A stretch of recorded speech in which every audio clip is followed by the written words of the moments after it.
I guess it's that time again. Time to talk about more sports games. I already covered all the baseball games in my collection, so it can really only get better from here, right? This time, I'm going to take a look back at another popular sport that got a bunch of video game adaptations in the early days of gaming: basketball. First up is Basketball! For the Magnavox Odyssey 2. This was the actual first home console basketball game, and released alongside the system around September of 1978. It's also a multi-game cart that shares its ROM chip with bowling! So I can't say I'm holding out much hope for this one. Right off the bat, I can say that Basketball! Tries something unique in this particular space: its perspective. The game takes a side-scrolling approach instead of the usual slanted court. While that does make it more original than most other basketball games I'm going to be taking a look at, it's also the root of basically every problem this game has. Well, except for the complete lack of animations on the players. That has nothing to do with the perspective, and really is inexcusable for an Odyssey 2 game. Oh, okay, so you just slide. There's not even an animation? I was like, It's a 5-minute one-on-one game with no option to play against the computer. The manual states that the game even has its own electronic gravity field. Ooh, fancy. The first real issue is that you can't directly steal the ball from an opponent. They can just move back and forth freely, even through the other player. okay, so Can I jump? How do you steal it back then? I All I can't get did was it. walk by you. The only way to get the ball from your rival is to wait for them to shoot and position yourself directly in front of them. Doing this makes the ball magically appear in your hands instead, though you do have to be in a fairly exact position for this to happen. Now, this design decision brings in a whole new issue. How do you keep the player in the lead from holding onto the ball and burning the clock? The programmer apparently did think of this and made a workaround. Holding the ball for more than 10 seconds makes the ball automatically jump over to the other player's hands.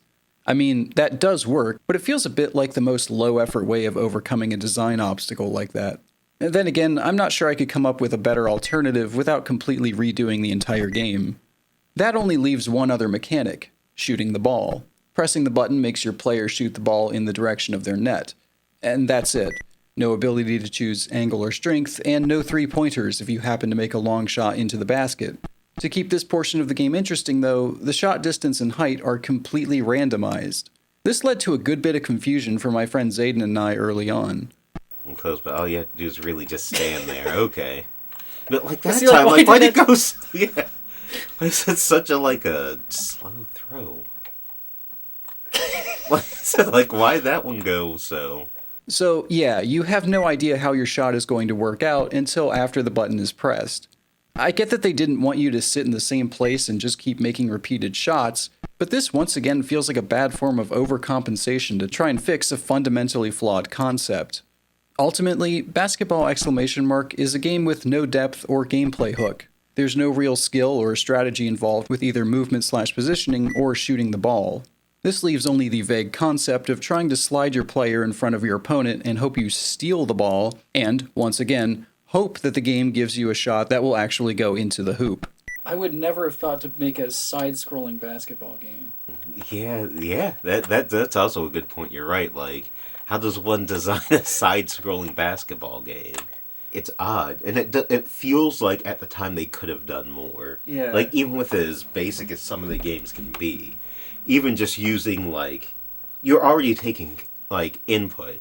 And if you're going to do a 2D basketball game, like, you can still do 2D arc physics if you're already going to simulate that. Yeah. And you can modify them based off of, where am I on the X and on the Y, like, and have that modified so it's still skill-based. Yeah. So the fact that they're just like, just make it random. It's not exactly a terrible game, but I can't say it's really that fun either. Let's see if Atari can do any better. Atari's Basketball! Actually is an improvement. A huge improvement, actually. For one, the court is presented at an angled view, which allows you to move around in a faux 3D space. There's also animation and dribbling. Wow, they're really spoiling us this time. You're also able to steal the ball from the other player by moving your player's arm into the way of the currently dribbled ball. You also have to be lined up on the same plane, similar to how beat-em-ups usually work for attacking, so there's just enough precision to getting the steal to make it feel earned. Shooting the ball is actually skill-based this time around. Pressing and holding the button makes the ball appear over your player's head. It moves back and forth between a higher and lower position, which indicates the height and distance of the shot. As soon as you release the button, the shot is fired. It's incredibly simple, but that makes it very easy to pick up and figure out almost instantly. It's worth noting, however, that the ball physics can be a bit on the wonky side, making it sort of hard to predict if your shot will actually count as a basket. Sometimes it's in your favor, and sometimes it isn't. Did that count? I think it did. It seemed like it went didn't go through in. the basket, though. It did not. Hand makes contact with... How did that not count? So yeah, but that one didn't count. Oh. Did that count? I guess. It did. It went like up and then back in. It's like you shot it like through the Through basket the on the bottom basket. side and then got it... It came back under. Which is a shot I remember people trying to do as a kid, oddly enough.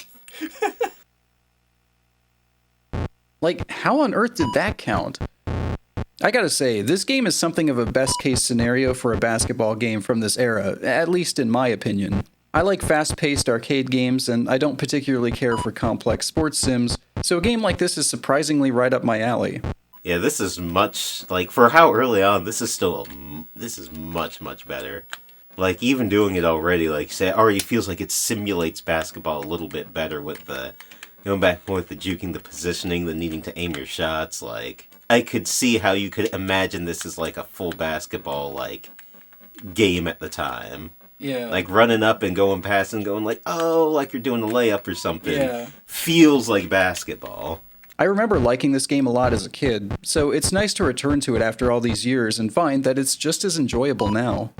A version of the game was also made for Atari's 400/800 home computers, keeping the same basic basketball title. I don't actually have a 400 computer to play this game on natively, unfortunately, so we'll be playing it on the Atari 400 Mini instead.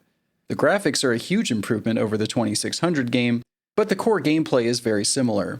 The movement is similarly fast, you can still steal the ball by lining up your player and moving over them, and you can still hold down the button to aim your shot and release it to throw.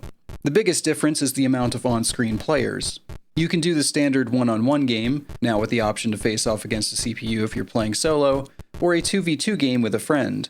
You can even play with up to 4 players simultaneously, assuming that you have both 4 controllers and 3 people. I only had one of those boxes checked, so Zayden and I mostly played on the same team versus the computer. And dang, those CPU players are aggressive. It seems like they never miss a shot. Yeah, I was like, These how guys does are so one aggressive. even pass it?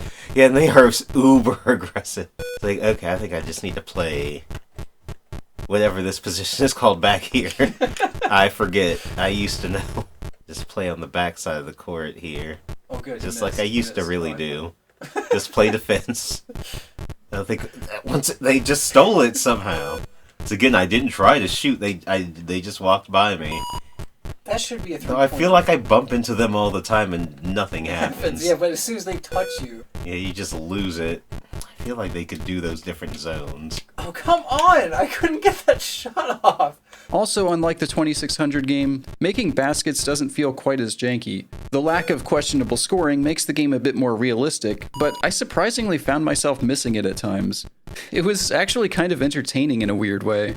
I'm not sure what that says about me or my particular tastes. Maybe that I shouldn't be doing a video on basketball games? The last game I was going to cover was Mattel's NBA Basketball for the Intellivision, except I just can't get the game to work. It seems like I may not have missed that much, though. A quick look at the game online shows that NBA Basketball, like so many other early Intellivision games, goes too far in trying to make use of its keypad controller.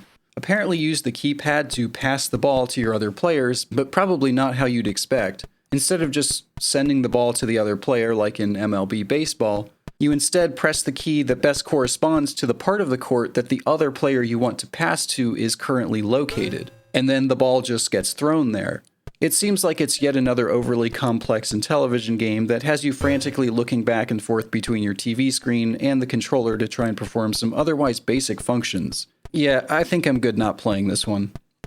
I'm not sure where basketball games started getting more complex and realistic, but I think I'm beginning to approach that line, and it's not a line I really want to cross, so I think I'll stop there.